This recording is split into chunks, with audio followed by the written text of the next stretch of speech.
రాజకీయాల్లో వేగం పెంచారు జనసేనాని. పార్టీ నిర్మాణంపై దృష్టి పెట్టారు. 2019 ఎన్నికలే లక్ష్యంగా ముందుకు వెళుతున్నారు. క్షేత్రస్థాయిలో పటిష్టం చేసేందుకు అనంతపురం జిల్లా నుంచి సైనికుల ఎంపిక ప్రక్రియను చేపడుతున్నారు. పటిష్టమైన సేనతో పార్టీని బలోపేతం చేస్తున్నారు పవన్ కళ్యాణ్. పార్టీ నిర్మాణంపై ఇప్పటికే వివిధ సందర్భాల్లో ప్రకటనలు చేసిన పవన్ జనసేన ఆవిర్భావ దినోత్సవం నాడు దీనిపై మరింత క్లారిటీ ఇచ్చారు.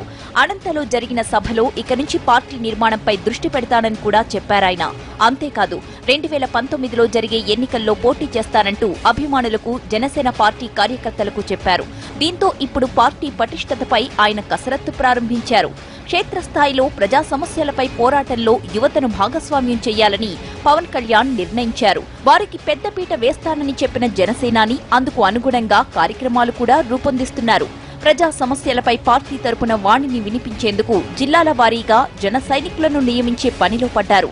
స్థానిక సమస్యలపై సమగ్ర అవగాహన ఉన్నవారిని స్పీకర్స్ గాను, రాయటంలో సత్తా ఉన్నవారిని కంటెంట్ రైటర్స్ గాను, విశ్లేషణలను బాగా చేయగలిగిన వారిని అనలిస్టులుగాను పార్టీకి సేవలందించడానికి ఆహ్వానం పలికారు. ముందుగా అనంతపురం జిల్లా నుంచి ఎంపిక ప్రక్రియ మొదలైంది. పార్టీ సభ్యత్వ నమోదుకు ఆన్లైన్ ద్వారా దరఖాస్తులు స్వీకరించింది జనసేన.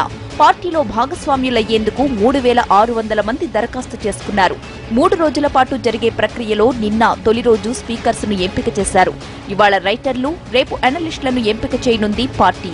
పారదర్శకంగా ప్రతిభకు పట్టం కట్టేలా ఈ ఎంపిక జరుగుతోందని పార్టీ ప్రతినిధులు చెబుతున్నారు. దగ్గర 3600 పైచులకు అప్లికేషన్లు వచ్చినాయి. ఇందులో స్పీకర్స్గా 900 చిల్లర ఉన్నాయి. కంటెంట్ రైటర్స్ సుమారుగా 600 ఉన్నాయి.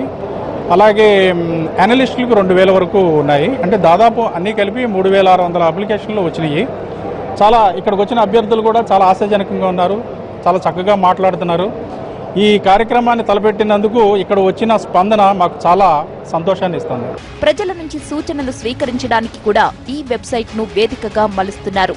సమస్యలు, అభిప్రాయాల ఆధారంగా ఎన్నికల మేనిఫెస్టోను తయారు చేయబోతున్నట్లు జనసేనాని ప్రకటించారు.